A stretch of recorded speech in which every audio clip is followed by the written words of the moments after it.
O motor do seu carro realiza centenas de explosões por minuto. Mas o que realmente acontece primeiro quando você gira a chave? Já adianto que não é a faísca. Nos próximos minutos, vamos entender por que, mesmo no motor que tem 4 tempos, somente um dos tempos gera potência efetiva, enquanto os outros apenas consomem energia. Vejamos. Funcionamento do motor de combustão interna, ou MCI. O motor de combustão interna converte a energia da combustão do combustível dentro do motor em energia mecânica. Um tipo de motor de combustão interna é o motor de pistão alternativo. A grande maioria dos veículos é movida por um motor alternativo de 4 tempos. Neste vídeo, vamos revisar a operação desses motores usando o exemplo de um motor de pistão de 4 tempos movido a gasolina. Agora podemos ver o mecanismo de manivela e o mecanismo de sincronização das válvulas. O primeiro é impulsionado pela energia liberada durante a combustão do combustível e converte essa energia em energia mecânica rotacional. O mecanismo de sincronização das válvulas é necessário para abrir as válvulas de admissão e escape. Ele pode ser colocado em movimento por engrenagem, correia ou corrente a partir do virabrequim. Por simplicidade, revisaremos apenas a operação de um cilindro. O ciclo de operação do motor consiste em 4 tempos, ou 2 revoluções do virabrequim. O ciclo de 4 tempos é então repetido. Primeiro tempo, admissão. Segundo tempo, compressão. Terceiro tempo, potência. Quarto tempo, escape. Durante um tempo, o pistão viaja entre duas posições extremas conhecidas como ponto morto superior e ponto morto inferior. Motores de 2 tempos também existem, mas raramente são encontrados em carros. Primeiro tempo, admissão. O pistão viaja para baixo do ponto morto superior até o ponto morto inferior. O volume do cilindro se expande, criando pressão de vácuo. Ao mesmo tempo, o comando de válvulas faz com que as válvulas de admissão se abram, permitindo que a mistura ar-combustível entre no cilindro. Em veículos modernos, a gasolina é fornecida através de um injetor, enquanto no passado, carburadores desempenhavam essa função. O tempo é completado quando o pistão atinge o ponto morto inferior e as válvulas de admissão se fecham. O segundo tempo é a compressão. Este tempo começa no ponto morto inferior e termina no ponto morto superior. Todas as válvulas estão fechadas. O volume do cilindro é reduzido, fazendo com que a mistura ar-combustível seja comprimida. A compressão eleva a temperatura e a pressão do cilindro. Quando o pistão se aproxima do ponto morto superior, a faísca na vela de ignição inflama a mistura ar-combustível.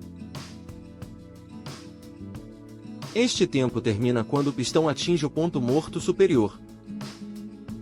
O terceiro tempo é o tempo de potência.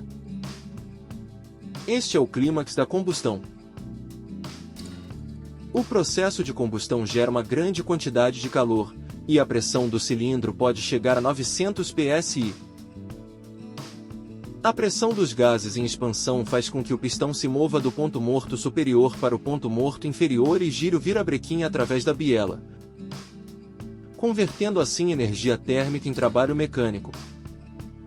Este tempo termina quando o pistão atinge o ponto morto inferior. O quarto tempo começa no ponto morto inferior e termina no ponto morto superior.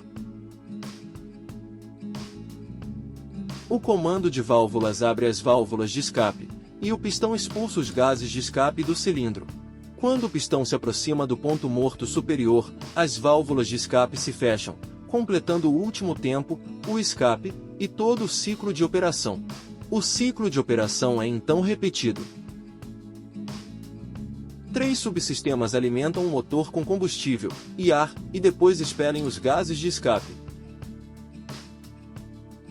O sistema de admissão.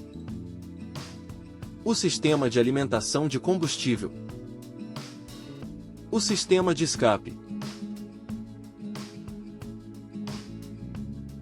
Além disso, a operação normal do motor necessita do uso dos sistemas de lubrificação e refrigeração. A operação adequada desses sistemas prolonga a vida útil do motor.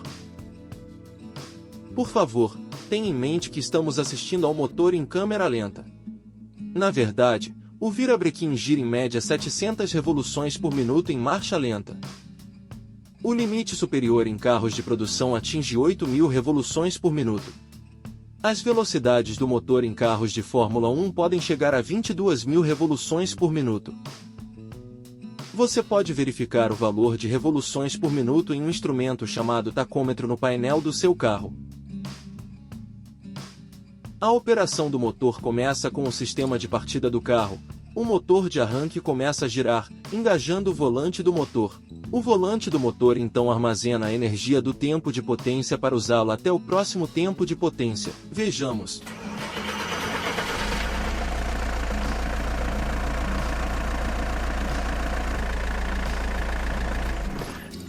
Os tempos se alternam nos diferentes cilindros do motor em uma certa sequência. Isso é conhecido como a ordem de ignição do motor e é necessário para uma operação mais estável do motor. A ordem de ignição para este motor é 1,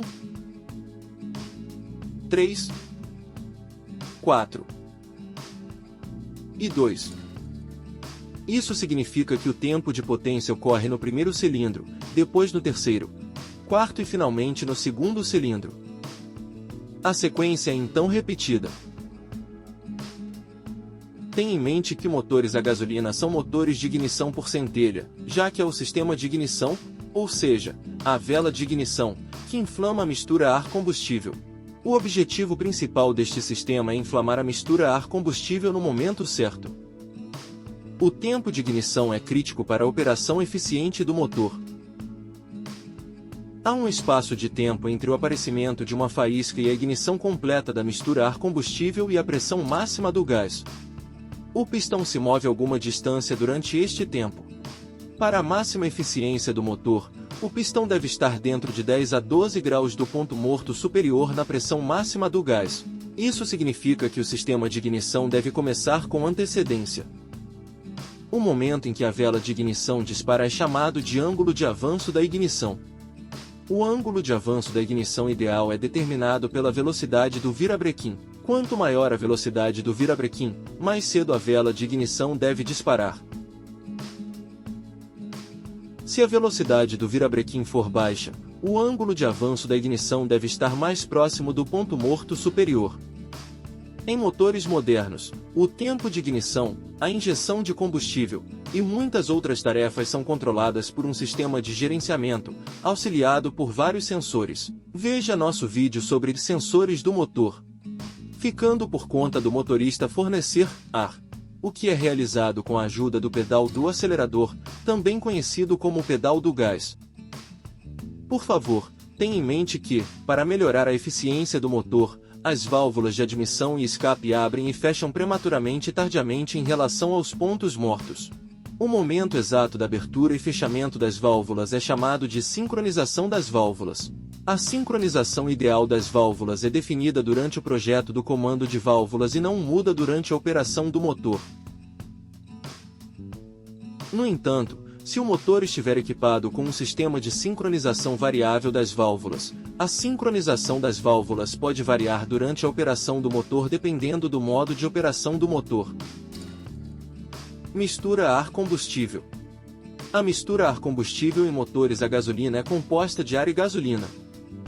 A mistura é preparada usando uma certa proporção de combustível para ar. Idealmente, a combustão completa de 1 kg de gasolina requer 14,7 kg de ar. No entanto, seu veículo raramente opera exatamente nesta proporção. A proporção de 1 para 14,7 é a melhor em termos de potência e economia. Ao reduzir a quantidade de ar, obtemos um motor mais potente, mas com pior economia de combustível. Ao aumentar a quantidade de ar, obtemos um motor mais econômico, mas menos potente. Esta faixa é adequada para a operação normal do motor. Outras mudanças na proporção de gasolina para ar resultarão em aumento do consumo de gasolina e diminuição da potência. Falhas na ignição do motor também são possíveis. Há momentos em que você precisa de mais potência e momentos em que a economia é mais importante. Durante uma forte aceleração, você acha que a mistura ar-combustível se torna mais rica ou mais pobre? Deixe nos comentários se você realmente entendeu essa proporção estequiométrica. Vimos o motor por dentro, mas como a força realmente chega às rodas? O câmbio, CVT, faz esse papel e de um jeito diferente de tudo que você conhece. Nos próximos 6 minutos, descubra como ele funciona e se vale a pena no seu próximo carro.